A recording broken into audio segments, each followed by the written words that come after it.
Selamat datang di channel Pemuja Malam. Jangan lupa like, share, and subscribe ya. Terima kasih. Chapter 66. Berjuang di antara hidup dan mati. Dokter, teriak Ken karena dokter belum juga menjawab pertanyaannya. Nyonya Senja kehilangan banyak darah dan Anda sedikit terlambat membawanya ke sini.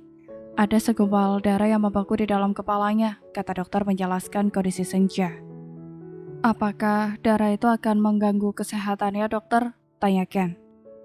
Iya, sebenarnya darah itu harus segera diangkat dengan cara operasi. Karena jika tidak, takutnya darah itu akan menjadi infeksi atau juga kanker. Tapi, jawab dokter. Tapi apa dokter? Tanyakan dengan cepat. Kondisi Nyonya Senja cukup buruk, detak jantungnya sangat lemah. Terlalu berisiko jika mengoperasinya dalam kondisi seperti ini, ucap dokter sambil menghela nafas panjang. Lalu bagaimana dokter? Tanya Ken. Saya memberikan dua pilihan kepada Anda. Yang pertama, Nyonya Senja tidak dioperasi. Meskipun detak jantungnya masih lemah, tetapi akan tetap stabil. Namun resikonya darah itu bisa menjadi infeksi atau juga kanker. Ini cukup buruk bagi kesehatannya di masa depan. Yang kedua, Nyonya Senja dioperasi. Tidak akan ada infeksi atau juga kanker di kemudian hari. Namun dengan kondisinya yang selama ini, itu sangat beresiko. Akibatnya bisa sangat fatal. Jawab dokter memberikan penjelasan dengan panjang lebar. Ken dan Alvin mengusap wajahnya dengan kasar. Mereka dalam dilema. Bingung harus memilih yang mana. Dua pilihan itu sangat buruk. Tidak ada yang tidak beresiko. Kak, bagaimana ini? Tanya Ken sambil menatap Alvin. Alvin menggelengkan kepalanya. Ia juga belum tahu harus memilih yang mana. Dokter, panggil Alvin. Iya. Jika tidak dioperasi, kapan kira-kira dia akan sadar? Tanya Alvin. Lagi-lagi dokter menghela nafas panjang, kali ini sambil mengusap keringnya yang dipenuhi bintik-bintik keringat. Saya tidak bisa memastikannya, Pak. Kondisi Nyonya Senja cukup parah. Yang pasti saya akan berusaha semaksimal mungkin untuk membuatnya sadar, tapi saya juga tidak bisa berjanji, jawab dokter itu. Jadi, meskipun tidak dioperasi, Senja akan tetap koma, batin Alvin dalam hatinya. Dokter, jika dioperasi, kira-kira harapan berhasilnya berapa persen? Tanya Alvin. Dengan kondisinya yang seperti ini, harapan berhasilnya tidak terlalu banyak, tapi masih ada harapan kan dokter? Ada, jawab dokter itu. Cukup lama Ken terdiam menimbang-nimbang pilihan yang sebenarnya semua adalah pilihan buruk. Lalu Ken mengucapkan basmalah dalam hatinya sebelum menjawab ucapan Alvin. Aku setuju, Kak. Biarkan dokter mengoperasi Ayah, kata Ken sambil memejamkan matanya. Sesungguhnya ia berat mengambil keputusan ini, tapi tidak ada cara lain. Pilihan yang satunya juga cukup berat baginya.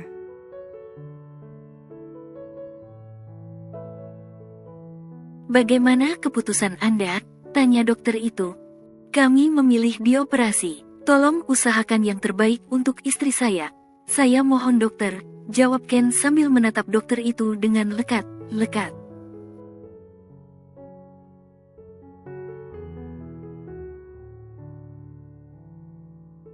Saya akan berusaha semaksimal mungkin. Tolong bantu saya dengan doa. Pasti dokter.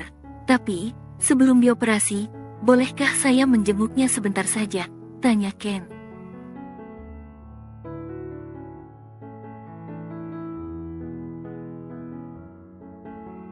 Silakan, ucap dokter, sambil membuka pintu ruangan.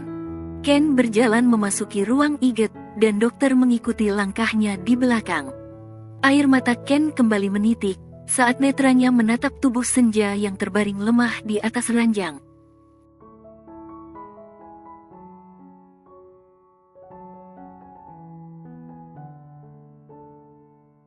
Wajahnya pucat, dan matanya tertutup rapat. Ada ventilator, dan ada selang infus yang menancap di lengannya.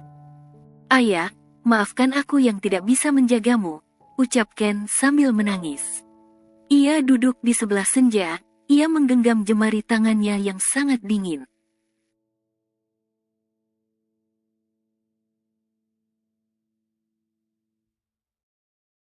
Wanita yang sangat ia cintai, kini sedang berjuang di antara hidup dan mati. Aku yakin kau pasti bisa, ayah. Kau pasti bisa melewati semua ini. Ingat, Razhia, dia masih sangat membutuhkan kamu.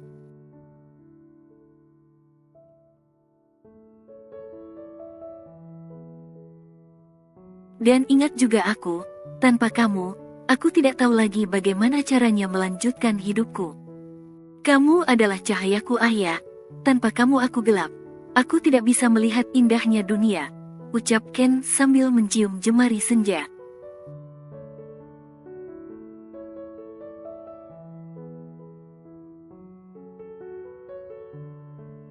Aku meminta pada dokter untuk mengoperasi darah dalam kepalamu. Tolong berjuanglah untuk itu, ayah. Ingat, masih banyak orang yang menyayangimu, yang masih sangat menginginkan kehadiran kamu.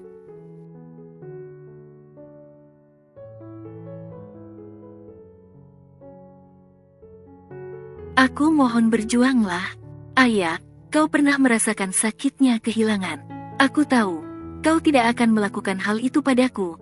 Kan, ingat ayah, aku di sini masih menunggumu. Berjuanglah untuk kembali, kata Ken sambil memeluk tubuh senja, dan mencium keningnya cukup lama.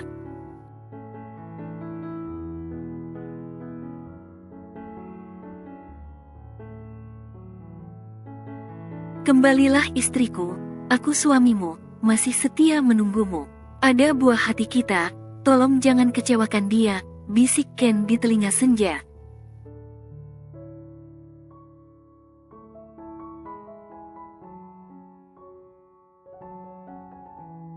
Detak jantung pasien sedikit membaik, terus ajak dia berbicara, kata dokter.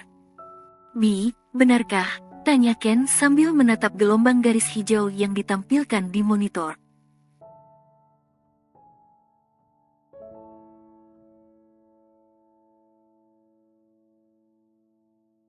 Iya, jika detak jantungnya bisa terus membaik, kemungkinan besar, operasinya akan berjalan dengan lancar. Jawab dokter menjelaskan.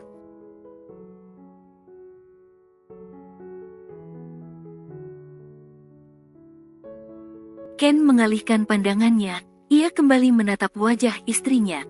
Jemari Ken bergerak pelan, mengusap pipi senja dengan lembut.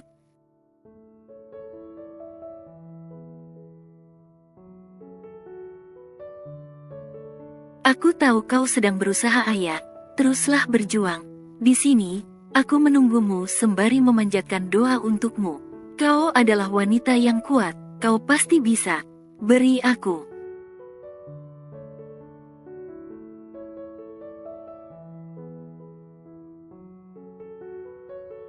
Kesempatan untuk menebus kedalahanku. Jangan menepiskan aku dalam perasaan bersalah seumur hidupku. Ayah, ingatlah cinta kita. Kau tidak akan melepaskannya, kan? Berjuanglah ayah, demi Razhia, demi aku, dan demi kakakmu.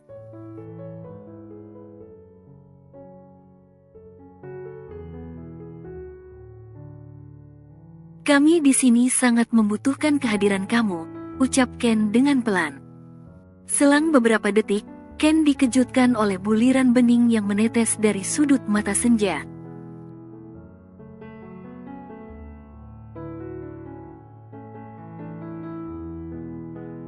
Dokter, dia menangis, teriak Ken. Itu bagus, artinya dia mendengar apa yang Anda bicarakan. Semakin kuat keinginannya untuk hidup, semakin besar peluangnya untuk selamat.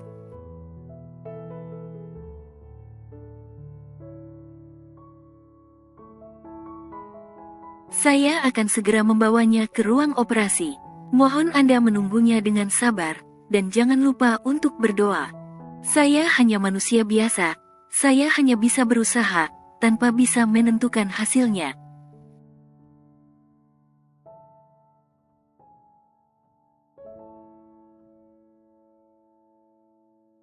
Hanya Tuhan yang punya kuasa untuk menentukan hidup dan mati seseorang, kata dokter dengan panjang lebar.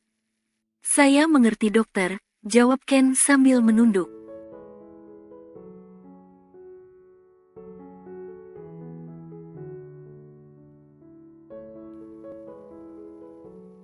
Darah dalam kepala Senja sudah berhasil diangkat.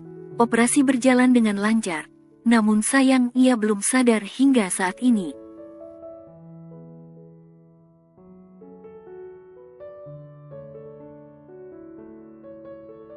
Ken, Alvin, dan Pak Jeffrey, mereka masih setia menunggu Senja di depan ruangan. Sedangkan Nico dan yang lainnya, mereka baru saja pulang.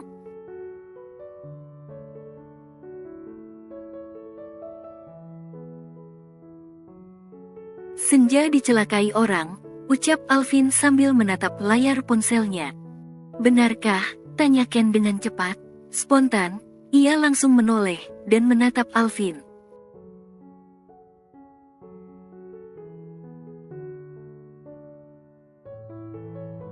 Dika yang memberitahuku, dari rekaman CCTV, ada seorang wanita yang masuk ke dalam kamar mandi itu. Dia keluar sesaat setelah Senja masuk.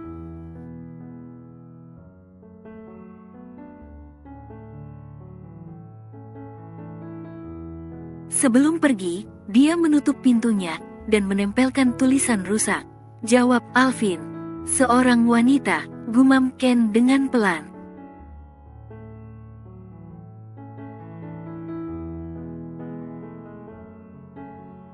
Mungkinkah dia Sheila? Tapi apa itu mungkin? Bukankah dia sedang terjebak di desa terpencil bersama John Victory? Mungkinkah John Victory melepaskannya? Tapi dilihat dari sifatnya, John sangat menyukai wanita.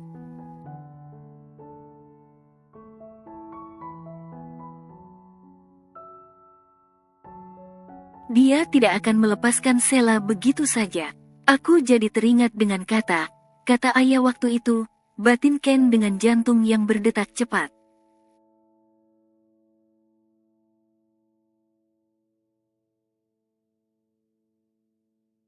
Sepertinya kekhawatiran Senja, benar-benar menjadi nyata. Dika masih punya rekamannya, tanya Ken.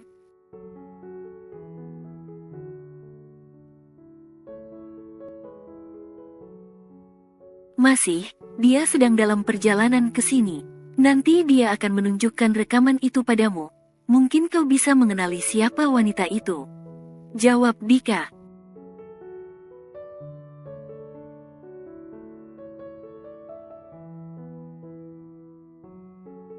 Siapapun dia, aku tidak akan pernah memaafkannya. Dia harus membayar atas apa yang telah ia lakukan, kata Ken dengan tegas.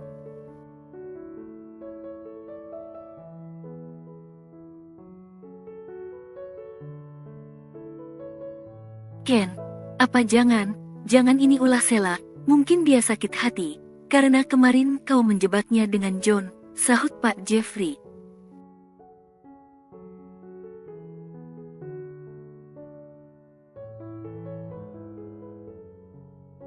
Aku juga sempat mencurigainya, Alvin ikut menimpali. Aku melakukan semua itu, berharap dia akan kapok dan tidak lagi mengusikku. Tapi rupanya, hukuman itu masih kurang berat baginya.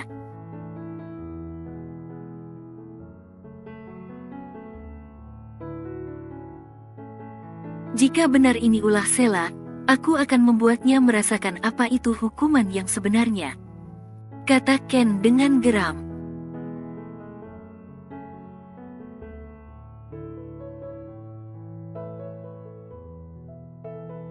Tak lama kemudian, Dika tiba di rumah sakit. Ia datang bersama Anna dan Nina. Mereka langsung menghampiri Ken dan Alvin yang sedang duduk di kursi tunggu.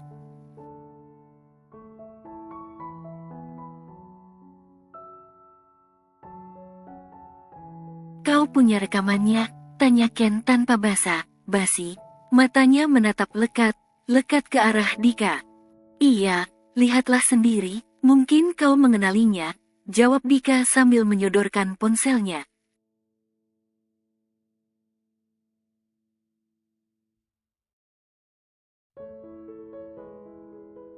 Ken meraih ponsel itu, dan ia melihat dengan cermat video rekaman CCTV yang menampilkan kejadian semalam. Dalam video itu terlihat jelas, seorang wanita memakai gaun panjang hitam yang dipadukan dengan blazer warna hitam. Ia memakai kacamata, dan mulutnya ditutup masker.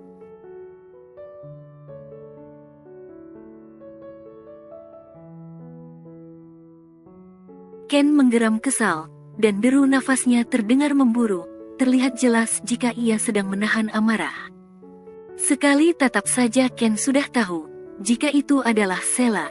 Meskipun wajahnya tidak terlihat dengan jelas, namun dari postur tubuhnya, dan rambut panjangnya yang kemerahan, Ken yakin itu adalah Sheila.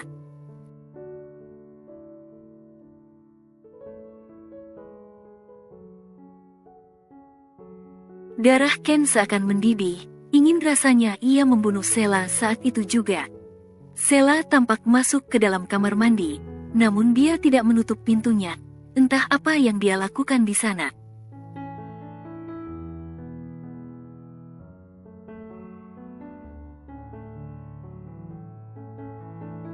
Senja langsung masuk ke dalam kamar mandi yang ditempati Sheila, karena hanya itulah satu-satunya kamar mandi yang terbuka.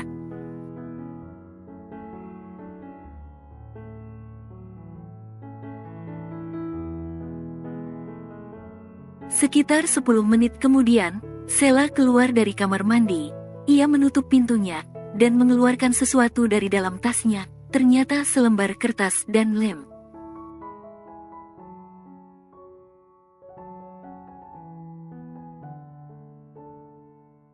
Sheila menempelkan tulisan rusak di daun pintu, lalu ia melangkah pergi meninggalkan tempat itu.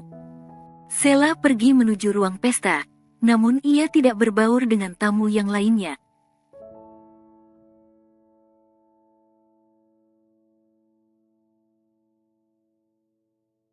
Ia langsung pergi menuju tempat parkir, dan melaju meninggalkan kediaman Dika. Ternyata ini benar ulah Sheila, teriak Ken dengan keras.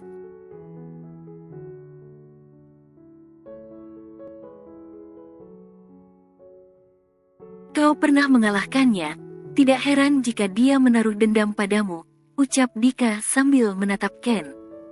Dan dia mencoba menghancurkanmu lewat senja, sahut Alvin dengan pelan.